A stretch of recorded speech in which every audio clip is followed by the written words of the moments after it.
नमस्कार, स्वागत है आपका। आप देख रहे हैं हल्ला बोल, आपके साथ हूं मैं नेहा बाथम। कोरोना के संकट काल में आज बात देश की बिगड़ती अर्थव्यवस्था की करेंगे। आज बात लॉकडाउन की वजह से भारत के विकास दर में जो गिरावट का फोरकास्ट किया गया उसके बारे में भी चर्चा करेंगे। लेकिन इस बीच कोरोना के लगातार बढ़ते मामलों के लिए आईसीएमआर ने कुछ सुझाव दिए हैं, उन पर नजर डाल लेते हैं। सबसे पहले आईसीएमआर की माने तो 10% से ज्यादा संक्रमित जिलों में लॉकडाउन जरूरी है। आईसीएमआर 6 से 8 हफ्तों के लिए लॉकडाउन लगाने की सिफारिश कर रहा है। आईसीएमआर के मुताबिक सरकार को सलाह दी गई है कि देश के 718 जिलों में 3/4 जिलों में 10% से जहां ज्यादा संक्रमण है वहां लॉकडाउन लगाया जाए।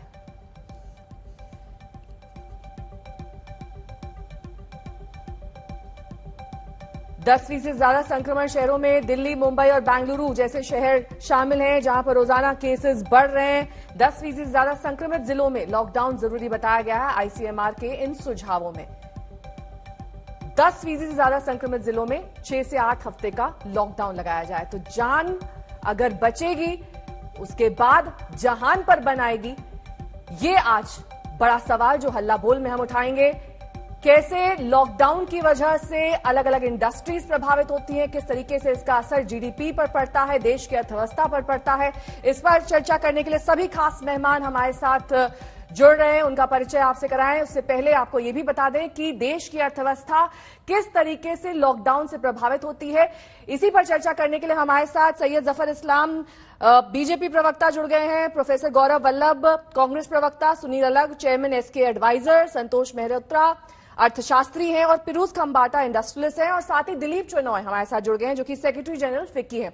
सबसे पहले सैयद जफर इस्लाम, आपका रुख करते हुए, पिछली बार जब फर्स्ट वेव आई थी 2020 में, उसकी तुलना में कितने बेहतर तरीके से तैयार है सरकार देश की अर्थव्यवस्था को पटरी पर लाने के लिए? क्योंकि पिछली बार तो संपूर्ण लॉकडाउन था, इस बार आंशिक लॉकडाउन है। इस बीच देश की अर्थव्यवस्था के लिए क्या कुछ तैयारी की गई है सरकार की ओर से? क्या एक बार फिर से निर्मला सीतारमण सामने आएंगी, आर्थिक पैकेज का ऐलान होगा? देखिए नेहा जी, 2 मिनट में मैं एकदम सटीक बातें सब कह दूंगा। सबसे पहली बात कि अगर उसको मापने का दंड है, जो तरीका है, तो उसको देखिए ऑक्सफोर्ड स्ट्रिंजेंसी इंडेक्स जो है वो उससे देखा जाता है कि कितना इंपैक्ट होगा जो इकोनॉमिक एक्टिविटीज पे। तो जैसे पिछले बार जब लगा था, उससे पहले मैं सबसे पहले कहना चाहता हूं कि ईद मुबारक टू एवरीबॉडी, इसलिए कि आज ईद का त्यौहार है, हमारे लिए बहुत पवित्र त्यौहार है और देशवासियों के लिए, इसलिए मैं आपके चैनल के माध्यम से सबको ईद मुबारक कहना चाहता हूं। और फिर मैं वापस आता हूं, जो ऑक्सफोर्ड स्ट्रिंजेंसी इंडेक्स के बारे में बात कर रहे थे, तो उस वक्त 100 था, मतलब स्ट्रिंजेंसी इंडेक्स जो है वो 100 दिखा रहा था। वो अप्रैल मार्च में जो है, मई में वो 57 और थोड़ा अब बढ़ गया, चूंकि कई स्टेट्स ने लॉकडाउन लगाए हैं। तो उससे समझ में आता है कि इकोनॉमिक एक्टिविटी जो है स्टेट वाइज जो है, कंप्लीट लॉकडाउन नहीं, स्टेट में अपने अपने हिसाब से लॉकडाउन कर रहे हैं, लेकिन उसका बहुत सीवियर इंपैक्ट जो है इकोनॉमी पे नहीं पड़ेगा। जरूर पड़ेगा, मार्जिनली पड़ेगा, लेकिन आप बहुत सारे जो है हाई फ्रिक्वेंसी डेटा भी देखिए, अप्रैल के देखिए, मार्च के देखिए, तो उससे आपको समझ में आता है कि चाहे, और सबसे बड़ी डिमांड जैसे पीएमआई है, आप देखिए अप्रैल का, वो आपको 50 से ऊपर है, दैट सजेस्ट कि इकोनॉमिक एक्टिविटीज चल रही है। आपको जो है जो इंसेंटिव जो है, जो पीएलआई इंसेंटिव जो है वो 17 बिलियन तक का अनाउंस कर दिया गया, मतलब बहुत ज्यादा जो है इन्वेस्टमेंट जो आ रहा है और उसमें इंटरेस्ट है लोगों का, ग्लोबल प्लेयर्स का भी इंडिया में शॉप सेटअप करने का और इन्वेस्टमेंट करने का। मतलब मैन्युफैक्चरिंग में डिमांड बढ़ेगी, वहां पर डिमांड भी बढ़ेगा, वहां पर साथ साथ जो है नौकरियां बढ़ेंगी। तीसरी बात जो है वो आपको दिखता है कि जो पावर डिमांड जो है वो मई में थोड़ा कम हुआ है जरूर, लेकिन ऐसा भी मार्जिनली कम हुआ है। उससे समझ में आता है कि इकोनॉमिक एक्टिविटी जैसे पिछले बार एकदम से खत्म हो गया था आपको, इसमें वो नहीं, मार्जिनली फर्क पड़ा, बिकॉज कहीं कहीं लॉकडाउन हुआ है। बट अगर आप देखिए बहुत सारी चीजें, जैसे सीएफआर जो है एक तरीका है देखने का कि भाई केस फर्टिलिटी रेट क्या है, उससे समझ में आता है कि अगर थोड़ा लैग से आता है जरूर, लेकिन उससे समझ में आता है कि यहाँ पर जो है वो स्लो डाउन हो रहा है। अगर आप जो ग्रोथ रेट ऑफ ग्रोथ देखिए जो है वो भी देख, उससे समझ में आता है कि जो है स्लो डाउन हो गया, पीक हो गया, स्लो डाउन की तरफ जा रहा है।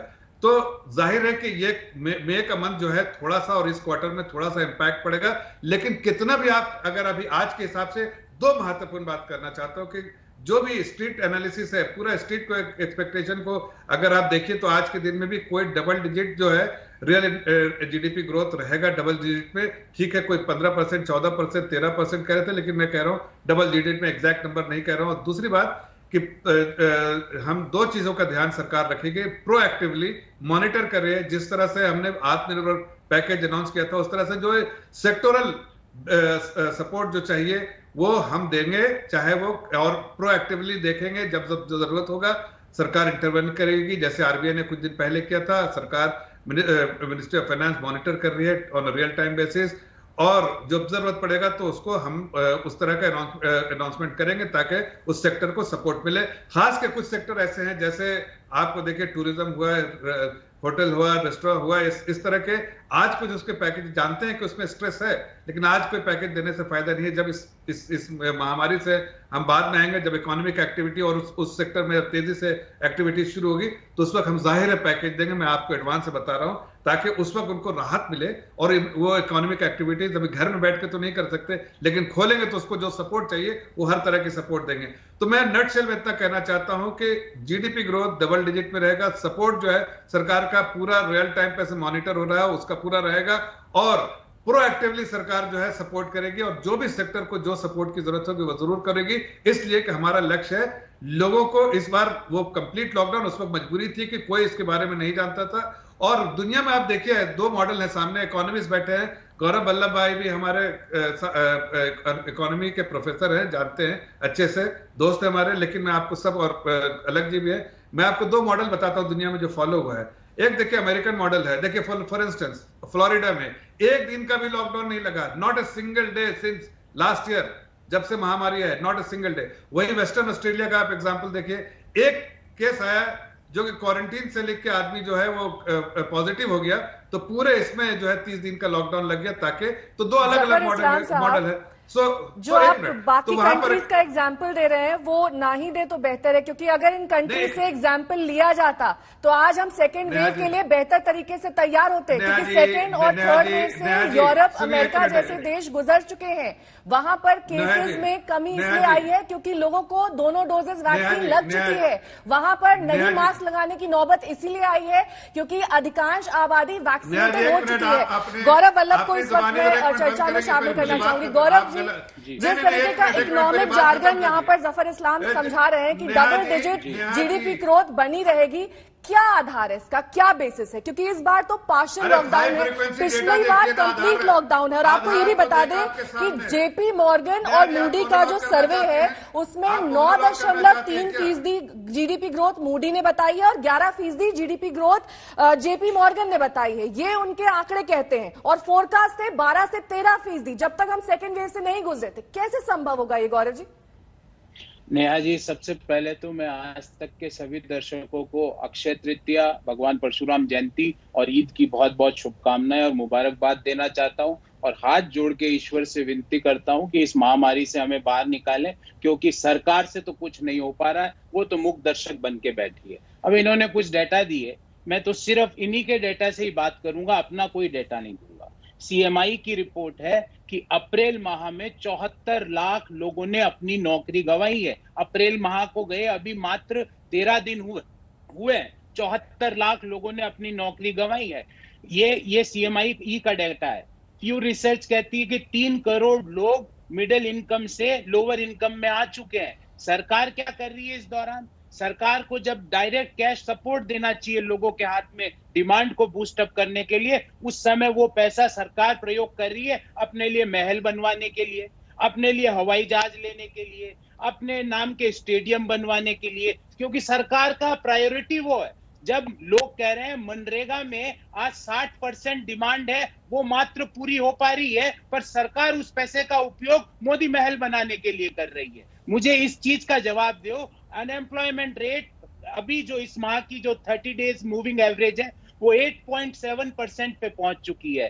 क्रेडिट ग्रोथ 5.3% पर है। ये मेरे को कह रहे हैं डबल डिजिट में हो जाएगी। कैसे हो जाएगी भाई? अगर इस अनएम्प्लॉयमेंट रेट में 72 लाख लोग एक महीने में अपनी नौकरी खो रहे हैं, 3 करोड़ लोग मिडिल इनकम से लोअर इनकम में जा रहे हैं, 15% पॉवर्टी में इंक्रीज हुआ है, रूरल पॉवर्टी में 20% अर्बन पॉवर्टी में हुआ। आप कह रहे हो डबल डिजिट में? डबल डिजिट में तो इस समय सिर्फ पॉजिटिविटी रेट है।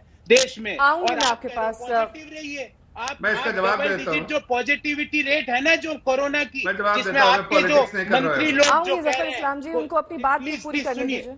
सुन लीजिए जफर जी, जो आपके जो मुख्यमंत्री, भूतपूर्व मुख्यमंत्री कह रहे हैं ना कि कोरोना तो एक जीव है, आप तो उसकी रक्षा में लगे हुए हो। आप तो देश पूरा मर रहे हैं लोग, आप कह रहे हो हम तो उनकी रक्षा करेंगे क्योंकि वो भी एक जीव है। आपके एक शीर्ष मंत्री से, प्रधानमंत्री जी से एक ट्वीट नहीं हुआ कि ये mister Rawat what you are saying is absurd, it's blunder, it is anti national, आपसे नहीं बोला गया। और आप यहाँ के डबल गौरव डिजिट की जी, ग्रोथ आप की बात टॉपिक पर करते हो। रहिए, टॉपिक से डाइवर्ट हो रहे हैं। टॉपिक पे ही हूं नेहा जी, क्योंकि प्रॉब्लम क्या है कि आज कोरोना पहुंच गया है रूरल इंडिया में, और रूरल इंडिया से जो खबरें आ रही है, मनरेगा में 60% मात्र जो डिमांड है उसकी मात्र 60% मिल रही है एम्प्लॉयमेंट। क्यों मिल रही है? क्योंकि आपने उसमें बजटरी एलोकेशन नहीं किया। आप लोगों के हाथ में, पूरी दुनिया की ये बात कर रहे हैं, पूरी दुनिया ने डायरेक्ट कैश सपोर्ट किया, मिडिल इनकम पे चेक प्रोटेक्शन प्रोग्राम लाए, जो मध्यम आय वर्गीय लोगों की नौकरी गई उनके खातों में पैसे जमा कराए। पर यहाँ की हमारी देश की सरकार ने उस पैसे के लिए अपने लिए मोदी महल बनाया। ये अंतर है जफर इस्लाम जी, मैं लौटूंगी आपके पास, लेकिन इस बीच अर्थशास्त्री संतोष मेहरोत्रा जी हमारे साथ जुड़े हुए हैं, क्योंकि आप बेहतर तरीके से अर्थव्यवस्था को समझते हैं। संतोष जी, जो पिछली बार स्थिति थी और जिस तरीके के ऐलान और अनाउंसमेंट्स किए गए वित्त मंत्री की ओर से, क्या वो काफी थे, या इस बार उसे भी सम्मिलित करके कुछ नए अनाउंसमेंट्स किए जाएंगे तो अर्थव्यवस्था डबल डिजिट तक पहुंच पाएगी या नहीं? क्योंकि सीएमआई का डेटा, जो कि डॉक्टर गौरव भी बता रहे थे कि 73.5 लाख बेरोजगार हैं, जिसमें 28.4 लाख सिर्फ रूरल एरिया से आते हैं। कैसे ये रोजगार पटरी पर लौटेगा? कैसे जो व्हीकल सेल्स डाउन हुई है वो पटरी पर लौटेगी? और साथ ही हर तरीके से कंजम्पशन डिक्लाइन ही होगा। जी बिल्कुल, आप वजह फरमा रही हैं और आपके सवाल बहुत सही है। मैं आपको याद दिला दूं कि बीजेपी के जितने प्रवक्ता होते हैं वो सारे हाल के हाई फ्रीक्वेंसी डेटा साइट करते हैं जो अगले महीने कहीं गायब हो जाते हैं। और जो एक बहुत बड़ा हाई फ्रीक्वेंसी डेटा है एम्प्लॉयमेंट वाला, जो गौरव वल्लभ जी ने बिल्कुल सही बताया, वो उसकी कभी चर्चा नहीं होती। पिछले साल भर से आज तक एक बार एम्प्लॉयमेंट की बात नहीं करते। तो आप कम से कम, मैडम बिल्कुल सही सवाल उठा रही है। दूसरी बात, इस्लाम साहब हमको बता रहे हैं कि केसेस स्लो डाउन हो रहे हैं। स्लो डाउन इसलिए हो रहे हैं जनाब आली कि आपने टेस्टिंग कम कर रखी है। हर स्टेट में हफ्ते भर पहले जो आंकड़े थे टेस्टिंग के, उनकी उस संख्या में कमी आई है। जब आप टेस्ट ही कम करेंगे तो संख्या तो आपको कम दिखेगी ही। तीसरी बात, जो अधिकतर जनता नहीं जानती क्योंकि लोग सिर्फ सरकारी डेटा पर निर्भर हैं, असलियत यह है कि एक्चुअल केस का नंबर जो सरकारी आंकड़ों से पता चलता है उससे 5 गुना है। 5 गुना, यानी कि अगर एक दिन 4 लाख केस आ रहे हैं तो उसका 5 गुना होने का मतलब कि असलियत में वो 20 लाख केस आ रहे हैं। तो स्थिति बहुत गंभीर है। अगर इतनी स्थिति गंभीर ना होती तो आईसीएमआर के बलराम भार्गव जी ये सुझाव ना दे रहे होते कि इसको आप पूरे देश को 6 और 8 हफ्ते की लॉकडाउन कर दो। पहले से बता रहे हैं। और याद रहे कि लॉकडाउन एक बड़ा क्रूड मैकेनिज्म है, भयंकर क्रूड मैकेनिज्म है, जो पिछली बार साबित हो चुका है। क्योंकि हमने जिस प्रकार का स्ट्रिंजेंट लॉकडाउन पिछली बार किया था, उसका असर यह हुआ था कि हमारी अर्थव्यवस्था में जो गिरावट आई थी पहले क्वार्टर में और दूसरे क्वार्टर को जोड़ करके, वो दुनिया के किसी देश में नहीं आई थी। चीन का हाल देख लीजिए, उन्होंने केवल वुहान शहर और हुबे प्रोविंस में लॉकडाउन किया था, एक प्रोविंस में। और थोड़ा बहुत उन्होंने बीजिंग शंघाई में लॉकडाउन किया। हमने क्या किया? 600 से कम केस हैं और हमने देशव्यापी लॉकडाउन कर दिया। और क्या प्रिपेयर्डनेस थी हमारी? तो आज भी हमारी प्रिपेयर्डनेस नहीं है। माफ करिएगा, हमको प्रिपेयर्डनेस पे काम करना है। मुझे ये बात कह लेने दीजिएगा कि देखिए, वैक्सीनेशन पे आज तक ये सरकार सुप्रीम कोर्ट में ये कहे चले जा रही है कि हमारी जो नीति है वो सही है, यानी कि राज्य सरकारें जाएं और दुनिया में खरीदें। राज्य सरकारें जाएं और जो दो मैन्युफैक्चरर्स हैं हमारे देश के, उनसे जो दाम वो मांग रहे हैं उस दाम पे खरीदें। अर्थशास्त्री आपको एक पहला सिद्धांत बताएगा। अनफॉर्चुनेटली इनकी सरकार में कोई अर्थशास्त्री है ही नहीं, जिसके बारे में मैं अभी आता हूं। अभी कौन है अर्थशास्त्री? मैं संतोष जी, मैं लौटूंगी आपके पास, क्योंकि बात इस मुद्दे पर आकर टिक गई है कि क्या double digit growth rate achieve कर पाएगी इंडिया, क्योंकि पार्शियल लॉकडाउन इस वक्त चल रहा है। सुनील अलग साहब को मैं चर्चा में जोड़ना चाहूंगी। सुनील जी, जिस तरीके से अभी भी इस बात पर द्वंद्व बना हुआ है कि पार्शियल लॉकडाउन होना चाहिए या कंप्लीट लॉकडाउन होना चाहिए, अभी तक ये सरकारें नहीं तय कर पा रही कि किस तरीके से लॉकडाउन को इंपोज किया जाए, माइक्रो लेवल पर लॉकडाउन लगाया जाए, मैक्रो लेवल पर लॉकडाउन लगाया जाए, क्योंकि बहुत सारी ऐसी इंडस्ट्रीज हैं जो टोटल शटडाउन हो गई हैं और अभी तक जो बीच में एक फेज आई थी फर्स्ट वेव और सेकेंड वेव के बीच में भी, उसमें भी रिवाइव नहीं हो पाई है। किस तरीके से आप डबल डिजिट ग्रोथ रेट देख पाते हैं या नहीं देख पाते हैं, क्योंकि अब सेकेंड वेव के बाद थर्ड वेव का भी खतरा है। तो लगातार ये जो स्थिति और परिस्थितियां बदल रही हैं, इसमें कैसे हम बेहतर तरीके से तैयार रह सकते हैं और कैसे हम अपनी इंडस्ट्रीज को रिवाइव करने के बारे में और उनके मैकेनिज्म को बदलने के बारे में सोच सकते हैं? नहीं, देखिए, जो अभी तक मैंने जो सुना है ये तो दिस इज ऑब्वियस, जो blinding glimpse of the obvious. Both Santosh ji as well as Gaurav ji have just stated what has happened. अब मैं तो इटर्नल ऑप्टिमिस्ट हूं, इसलिए मैं शुरुआत करता हूं कि ठीक है, सेंट्रल गवर्नमेंट ने गलती की, स्टेट गवर्नमेंट ने गलती की, हमने गलती की, सब लोगों ने गलती की। जो 3-4 महीने के लिए we just took it lightly और सब जगह कंप्लेसेंट से, और सेकंड वेव आ गया। अब आ गया है तो मतलब हमें आगे देखना है कि यहां से अब हम क्या करें। एक सजेशन नहीं आया अभी तक किसी से भी कि भाई हम आगे जाके क्या करें। मैं तो सिर्फ कह रहा हूं कि देखिए, एंड में और मिडिल जून तक अगर आपको लॉकडाउन करना है तो कर दीजिए, बिकॉज मॉनसून्स जो हैं वो जून में स्टार्ट होंगे। Agriculture will be required, agriculture will move forward. Economy has lost कि अप्रैल के महीने के बाद जो ग्रोथ मैंने देखी थी, मई और जून में जितने कंपनियां हैं सब फोरकास्ट कर रहे हैं कि हम डाउन जाएंगे। उसके बाद जुलाई के होप, सबके होप हैं कि हम वापस रास्ते पे आ जाएंगे। ठीक है, अगर 12% पहले किया गया था तो मेरे ख्याल 10 और 9 के बीच में 100% अगर मई जून चला भी गया। देखिए, सेंट्रल गवर्नमेंट भी कर रही है और उन्होंने कहा है कि देखिए, स्टेट गवर्नमेंट को अगर आपको करना है, क्योंकि सारे ब्लेम गेम सेंटर के ऊपर डालने में कोई फायदा नहीं है कि भैया आप अगर आपको ऑर्डर करना, जैसे मुंबई में, अब मुंबई के लिए उन्होंने स्टेट गवर्नमेंट ने ऑर्डर कर दिया है, 18 तारीख तक उन्होंने फ्लोट किया है और सेंटर भी एक साथ कर रही है। और देखिए, हमको डिसाइड करना है कि अब सबको वैक्सीनेशन देना है, दैट इज द आंसर। अब जितना भी लॉकडाउन है, मेरे ख्याल gradually from middle of June आप देखेंगे कि ग्रेजुअली हमको ओपन करना है। By end June industry must behave itself, people must behave themselves, सबको मास्क पहनना है, सबको ये करना है। अब नहीं है वैक्सीन, अब जब तक हम एडमिट नहीं करेंगे कि जून तक वैक्सीन नहीं है, भैया हम लोगों ने गलती की, आप लोगों ने गलती की, सब गलती की। अब कितनी बार आप दौड़ाओगे कि सेंटर ने नहीं ये किया, मोदी ने वो नहीं किया, सेंटर स्टेट गवर्नमेंट ने, कितनी बार कहते रहोगे आप? इतनी बार कहना से कोई फायदा नहीं होने वाला। आगे जाके देखिए, सेंटर गवर्नमेंट अब वैक्सीन ऑर्डर कर रही है। मुंबई में उद्धव ठाकरे भी ऑर्डर कर रहा है, करने दो उसको मुंबई के लिए ना। अब चाहे फाइजर का लेके आए, चाहे मॉडर्ना का लेके आए, Bombay has the capacity of cold storage. तो उन्होंने, सेंटर ने कहा ठीक है आपको मुंबई के लिए करना है। देखो, micro management is the most important. अब देखिए, आगे जाके मुंबई में, पुणे में और नासिक में, these are the 3 main areas. ये नहीं मैं कह रहा हूं कि महाराष्ट्र में नहीं होगा, महाराष्ट्र में भी होगा, लेकिन हमको अब प्रायोरिटी वाइज जब तक पूरी वैक्सीन नहीं आती है हमको मैनेज करना है। अब इसी में हमको मैनेज करना है। एग्रीकल्चर, देखो मुझे बहुत ही भरोसा है कि अगर मॉनसून ठीक रहा जैसे प्रोजेक्शन है तो हम मॉनसून का agricultural growth will be massive. Industry will always bounce back. जितना हम कंप्लेन कर रहे हैं, हाइंडसाइट में कहते रहेंगे हम लोग, भाई साहब हमको ये करना था, वो करना था, जैसे कि आप एकदम होशियार सिंह हैं, आपको मालूम था सब कुछ करना चाहिए था। मिडिल इनकम ग्रुप, वो तो मैं 2 साल से कह रहा हूं, मिडिल इनकम ग्रुप बजट में भी गया काम से, बिकॉज उनके हाथ में कुछ भी पैसा नहीं आया है और वो कह रहे हैं कि भाई साहब 200-300 मिलियन हमारे बारे में भी सोचो कि देखिए पेट्रोल का प्राइस बढ़ गया, सब बढ़ गया। उनके हाथ में आप कुछ नहीं दोगे तो consumption pattern will never. Piruz Khambata जी भी हमारे साथ जुड़े हुए हैं, उद्योगपति हैं।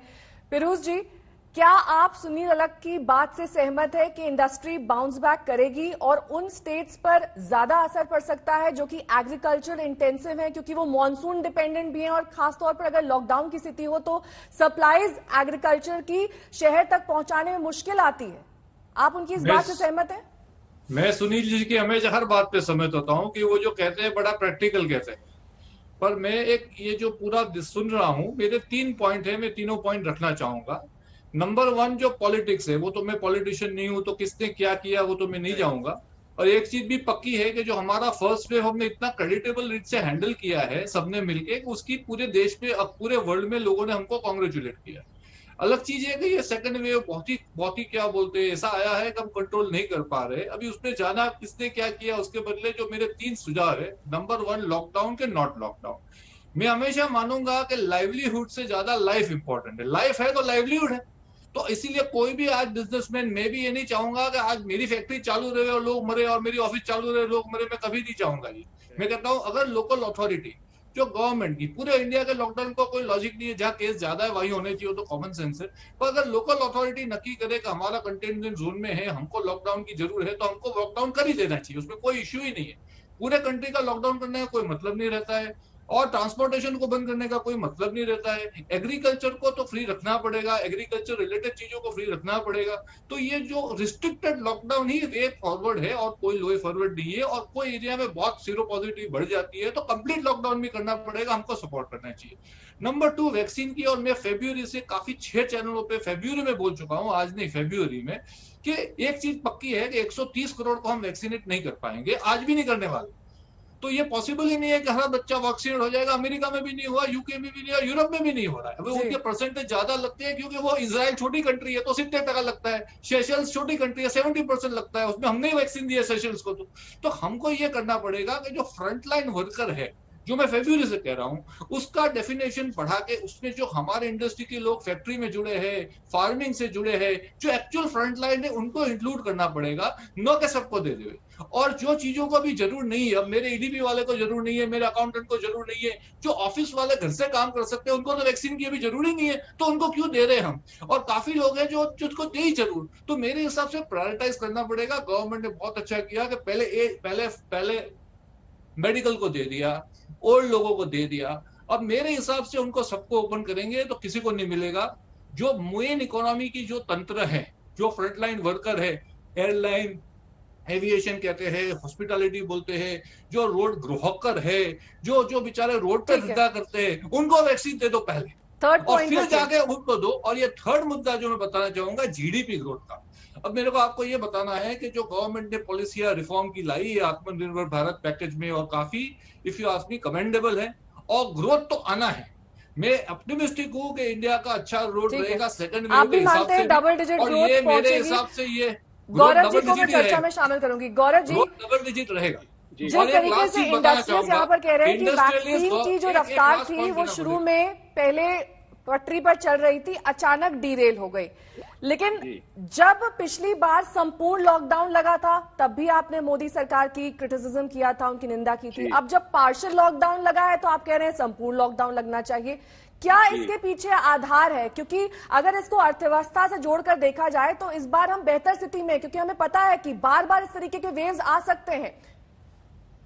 नेहा जी, ये बेहतर स्थिति है कि देश में एक भी राज्य के पास सफिशिएंट ऑक्सीजन नहीं है। ये इसको बेहतर स्थिति कहते हैं नेहा जी। 15 महीने हो गए। बेहतर स्थिति मैंने सर इसलिए कही क्योंकि पिछली बार जब पूर्ण लॉकडाउन लगा था तो किसी को अंदाजा नहीं था कि उसका असर अर्थव्यवस्था पर क्या हो सकता है। लेकिन इस बार हम थोड़ा बेहतर इसलिए प्रिपेयर्ड है क्योंकि हमें पता है कि लॉकडाउन का असर क्या होता है। रोजगार चले जाते हैं, इंडस्ट्रीज ठप हो जाती हैं, हर तरीके से डबल डिजिट ग्रोथ जो है वो मुश्किल हो जाती है।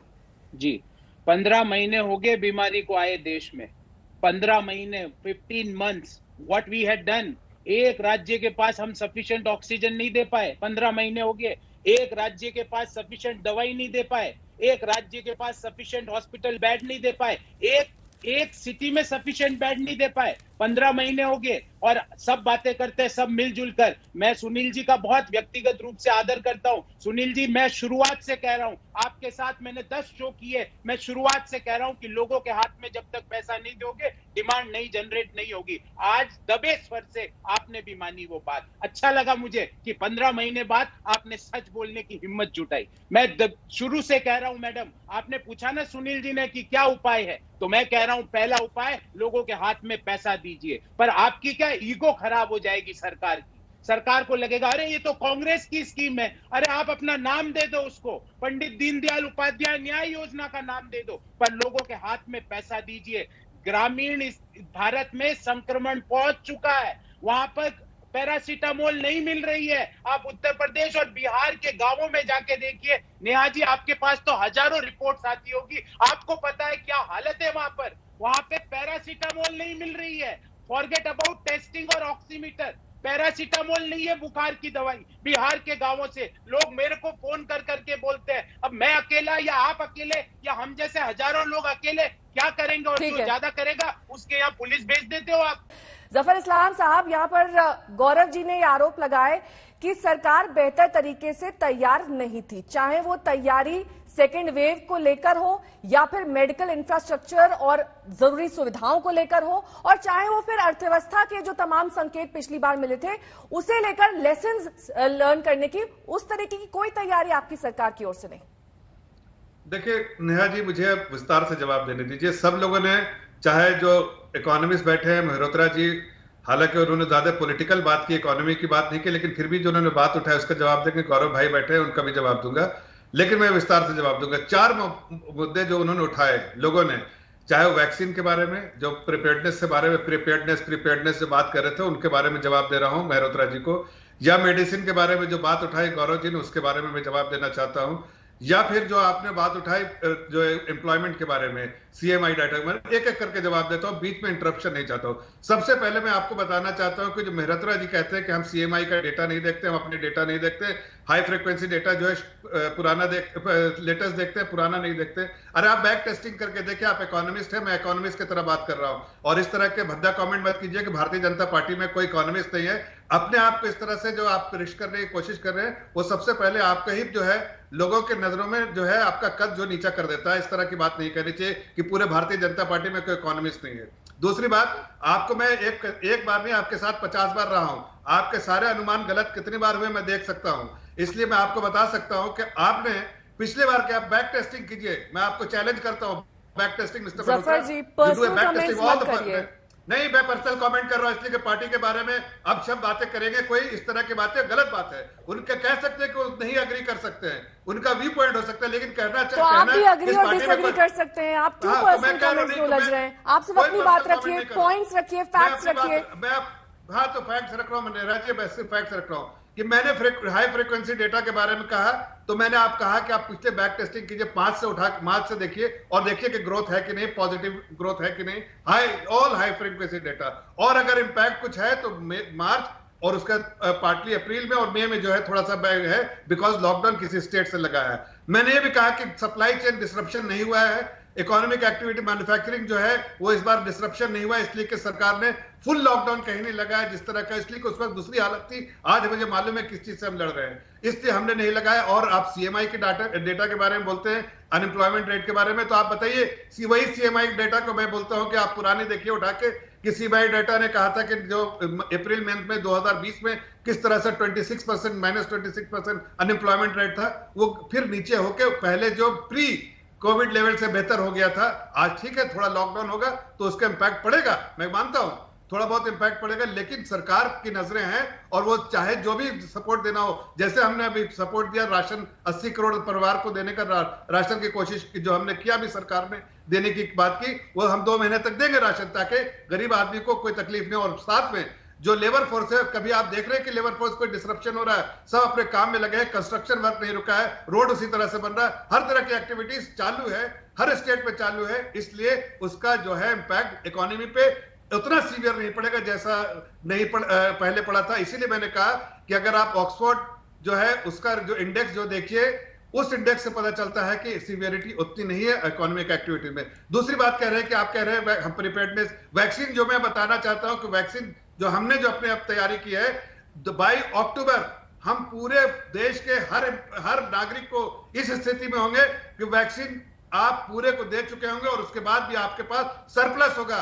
इस साल के अंदर में हम तो 310 करोड़ वैक्सीन हम बना पाएंगे, इतनी प्रिपेयर्डनेस हमने की है। कल तक ये आपको पब्लिक पे हो जाएगा, सारी रिपोर्ट आपको आ जाएगी कि किस किस, चाहे वो जायडस कैडिला हो, चाहे बायोई हो, चाहे जिनेवा हो, चाहे बीबीआई हो, चाहे स्पुतनिक हो, चाहे कोविशील्ड हो, चाहे कोवैक्सीन हो, वो सब चीज आपके सामने आ जाएगा। कितना हमने प्रोडक्शन किया, कैपेसिटी बिल्डअप किया और सब इंडिजिनसली हो रहा, किस तरह से क्या है ये आपको आ जाएगा। हाँ, एक आध कंपनियां जो है वो जो बार बार हम पर तोहमत लगाते हैं, उनके कंडीशन थे जो कि कोई भी देश नहीं मानता के कंडीशन, जिस तरह के कंडीशन वो लगा रहे थे, हमने वो चाहे मॉडर्ना हो, एक आध कंपनी को हम लोगों ने माना नहीं उनके कंडीशन पे, इसलिए कि वो कंडीशन गलत लगा रहे थे। अब बात करते हैं मेडिसिन के, तो मैं ये बताना चाहता हूं वैक्सीनेशन के बाद कोई खतरा नहीं रहेगा, डबल डोज वैक्सीन रहेगा, यहां से एक्सपोर्ट करने के स्थिति में होंगे, लेकिन कोई वैक्सीन की कमी नहीं होगी। तीसरी बात मैं बताना चाहता हूं और अभी बता सकता हूं कि day by day, month by month, week by week कितना सप्लाई, कितना प्रोडक्शन होगा, उसकी मैं पूरी कैपेसिटी बता सकता हूं।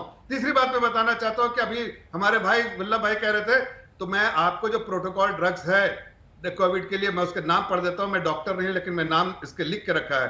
देखिए, इसके 8 दवाएं हैं, रेमडेसिविर, हाइड्रोक्सी क्लोरोक्विन और इनॉक्सोपेरिन, मिथाइल प्रेडिनिसोल, डेक्सामेथासोन। सर, आप डिटेल में क्यों जा रहे हैं? ये अब इतने सारे, देखिए, सबको पता है कौन सी मेडिसिन चाहिए होती है। आपने कहा कि अब हम वैक्सीन के लिहाज से बेटर तरीके से प्रिपेयर रहेंगे, लेकिन क्या आपने वैक्सीन सेंटर्स के बाहर नो वैक्सीन के बोर्ड्स देखे हैं?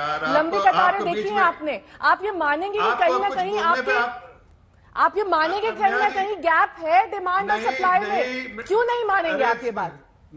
अरे सुन तो लीजिए नेहा जी, पहले आप अगर पहली बात बीच में इंटरप्ट करके आप ना, तो मेरा भी फ्लो छोड़ रही है और आप कह रहे हैं बेटर तरीके से प्रिपेयर्ड रहेंगे। ये बेटर तरीके से प्रिपेयर्ड रहने का वक्त है जब वहां पर ऑलरेडी नो वैक्सीन के बोर्ड्स लगे हैं। ये पहले क्यों नहीं किया गया? आपको पता नहीं देश की जनसंख्या कितनी है? क्यों रिपीट कर रहे हैं आप? क्यों रिपीट कर रहे हैं बार बार एक ही क्वेश्चन को? ठीक है, आप अपने पॉइंट रखिए। मैं कह रहा हूं जो आपके सवाल, उसको पहले मेडिसिन के बारे में खत्म कर लेता हूं। ये सारी मेडिसिन जो प्रोटोकॉल की मेडिसिन 8 है, वो उसमें 2-3 ऐसी मेडिसिन थी मैडम कि जिसकी जरूरत रोज नहीं पड़ती थी, लोगों के पास कैपेसिटी थी लेकिन प्रोडक्शन नहीं करते थे, इसलिए कोई जरूरत ही नहीं, डिमांड नहीं तो कहां से होगा। लेकिन उसकी डिमांड को चाहे दुनिया के कहीं कोने में हो, इस सरकार ने उस कंट्री से अपनी प्लेन भेज के मंगवाया है। अरे सर, मेडिसिन अलग चीज है, वैक्सीन अलग चीज है, आप दोनों की तुलना कैसे कर सकते हैं? गौरव जी, नेहा जी, या तो आप डिबेट सुन नहीं रही, आप एंकर मैं बिल्कुल सुन रही हूँ आपकी बात। आप वैक्सीन की तुलना मेडिसिन से कैसे कर सकते हैं? अभी पैरासीटामोल के बारे में बात हो रही थी कि फैक्चुअल बात कर लेते हैं, फैक्चुअल बात कर लेते हैं। प्लीज सुनिए, आपने प्लीज सुनिए जफर भाई, आपने पूछा, एक्सपर्ट्स ने भी पूछा कि सुझाव क्या। जफर इस्लाम साहब, आपने अपने पॉइंट्स रख दिए, आप अपनी बात रख चुके हैं, ठीक है, ठीक है, बाकी बची हुई बात करिए, ठीक है, कहिए। मैं सिर्फ इतना कह रहा हूँ कि आप दुनिया के हर जो इकोनॉमिस्ट है, सो कॉल्ड इकोनॉमिस्ट नहीं, द इकोनॉमिस्ट के जो आप अपने आप को सेल्फ डिक्लेयर रहे कि हमसे अच्छा कोई इकोनॉमिस्ट नहीं, जिनकी क्रेडिबली क्रेडेंशियल जो है मेहतरा जी से बेहतर है। फिर आप पर्सनल कमेंट्स कर रहे हैं सर? पर्सनल कमेंट नहीं कर रहे, जिसके बिल्कुल कर रहे हैं, जो पूरे जो जिसको माना जाता है दुनिया में, उनकी जाके रिपोर्ट पढ़िए। आप अपने पॉइंट्स रखिए सर, आपके पास और क्या तर्क है कि हमारी अर्थव्यवस्था अब एक बेहतर तरीके से आगे बढ़ेगी जब हम लॉकडाउन से पूरी तरीके से बाहर आ जाएंगे? इसका जवाब दीजिए। जून, देखिए मैं कह रहा हूं बहुत संजीदगी से कि हम वैक्सीनेशन भी करेंगे, हम जो सपोर्ट चाहिए इंडस्ट्री को, वो सेक्टोरल सपोर्ट वो भी देंगे, और साथ साथ में जो हम ये भी करेंगे कि जिस तरह की सरकार से जरूरत पड़ती है लोगों को, वैक्सीन और मेडिसिन की जो है जरूरत तो है वो हमने पूरी की है, कोई कमी नहीं है। इस बात और जून के बाद आपके जो यहाँ पर जफर इस्लाम साहब कह रहे हैं हम ये करेंगे, हम वो करेंगे, हम इस तरीके से मेडिसिन की जो खपत है उसको ध्यान में रखते हुए अब प्रोडक्शन बढ़ाएंगे, वैक्सीन अब सबको मुहैया हो पाएंगी, ये जो एक तरीके का यहाँ पर जिसे कहते हैं, आप एक ऐसी स्थिति में इस वक्त हैं और देश भी है और तस्वीरें भी लगातार सभी देखते हैं देश भर में कि कैसे लंबी कतारों से लोग रूबरू हो रहे हैं, नो वैक्सीन बोर्ड्स देखे जा रहे हैं। ये सपना सा लगता है कि सब कुछ मिल जाएगा, 130 करोड़ की आबादी वैक्सीनेट भी हो जाएगी और उसके बाद डबल डोज के बाद हम अमेरिका की तरह नो मास्क की स्टेज पे भी पहुंच जाएंगे। नेहा जी, आज 6 महीने से ज्यादा हो गया वैक्सीन को इजाद हुए। जब पूरे दुनिया के देश वैक्सीन को बुक कर रहे थे, तब हम कह रहे थे 9 बजे 9 थाली बजाओ, 9 दीपक लगाओ, 10 बजे 10 ताली बजाओ, 10 थाली बजाओ। We were doing all those things when the entire world was booking vaccines, we were doing this. फिर जब वैक्सीन हमारे देश ने इजाद करी तो हम हमारे पड़ोसियों को दे रहे हैं। हमारे देश में हमारे लोग मर रहे हैं, उनको वैक्सीन नहीं लग रही है, हमारे पड़ोसियों को भिजवा रहे हैं। फिर अभी एक्सपर्ट्स ने कहा कि भाई तरीका क्या है इकोनॉमी को संभालने का। मैंने कहा कि आप लोगों के हाथ में पैसा डालिए, जब तक नई डिमांड नहीं बनेगी तब तक इकोनॉमी का साइकिल रोटेट नहीं कर पाएगा। पर कोई सुनने वाला नहीं है, क्योंकि मस्त हो रहे लोग तो अपने महल बनवाने में व्यस्त हो रहे हैं, इसलिए उनको कहां समय। फिर मैंने दूसरा सुझाव दिया कि मनरेगा का बजट, क्योंकि पिछली बार भी मनरेगा ने बचाया था, पिछले साल भी, क्योंकि जिस तरह से माइग्रेशन हुआ था 1,11,000 करोड़ का रिवाइज्ड एस्टिमेट था और इस बजट में उसको लगभग 65,000 करोड़ कर दिया। क्यों भाई, क्यों मनरेगा का बजट कटौती की? आपको मोदी महल बनवाना था इसलिए। तीसरा सुझाव सुनिए, तीसरा सुझाव जो सुनिए वैक्सीन है या जरूरी मेडिकल की दवाइयां हैं, उस पे जीएसटी कम करिए, उसको एग्जम्प्ट करिए। आपदा में अवसर बना बना के लोगों को मत लूटिए। गौरव जी, जीएसटी तो ऑल टाइम रिकॉर्ड टच कर चुका है। जीएसटी कलेक्शन तो इस बार ऑल टाइम हाई पर है। मैं यही तो कह रहा हूं मैम, जब ऑल टाइम हाई है तो वैक्सीन पर जीएसटी क्यों, रेमडेसिविर पे जीएसटी क्यों, ऑक्सीजन कंसंट्रेटर पे जीएसटी क्यों, सैनिटाइजर पे जीएसटी क्यों, पीपीई किट पर जीएसटी क्यों, एम्बुलेंस पर 28% जीएसटी क्यों? उसका जवाब दिलाइए, जवाब दीजिए पे लाइए। चौथी बात, एसेंशियल्स पर, मेडिकल सप्लाईज पर जीएसटी क्यों नहीं हटाया जाता है? देखिए, सरकार के पास जो भी सुझाव आते हैं जीएसटी काउंसिल में, उसमें इनके भी रिप्रेजेंटेटिव होते हैं, हमारे स्टेट के भी जो हमसे मैनेज होते हैं, स्टेट जो हमारी सरकारें हैं वहां पर, उनके भी सुझाव आते हैं। हर सुझाव का वहां पर जो है उसको जो है उसका एग्जामिन किया जाता है और जो बेहतर होता है वो उसको वहां लिया जाता है। देश हित में, स्टेट के हित में जो बेहतर होता है डिसीजन लिया जाता है। हम इस पक्ष में है कि जो भी जिससे भी आम जनता को राहत मिलेगी उसको हम करेंगे। लेकिन मैं आपको बात बताना चाहता हूं, जब एक तरफ से आप कहते हैं इकोनॉमी जो है इन बैड शेप, एक तरफ से आपको जीएसटी कलेक्शन क्या बताता है? जीएसटी कलेक्शन कि there is a economic activity, और इकोनॉमिक एक्टिविटी है तभी आपका जीएसटी कलेक्शन हो रहा है, प्रोडक्शन हो रहा है, बिजनेस हो रहा है, तभी जीएसटी कलेक्शन हो रहा है। और इस तरह सरकार के भी हाथ जो है जैसे बन जाते हैं, अगर रेवेन्यू कम हो तो वो रेवेन्यू है तो सरकार ज्यादा से ज्यादा जो भी है जो स्टिमुलस पैकेज अगर देती है, सेक्टोरल स्टिमुलस पहले पैकेज, या फिर आम नागरिक के लिए जो कुछ करती है या मिडिल क्लास के लिए, उसके पास वो साधन रहेंगे जो कर पाएंगे।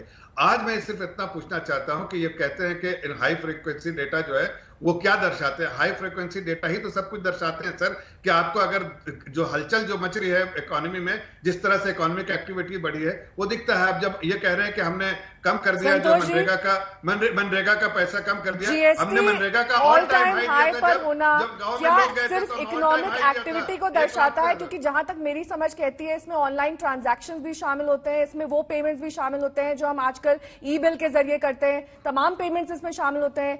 ये सीधा आप इकोनॉमिक एक्टिविटी से तो नहीं जोड़ सकते?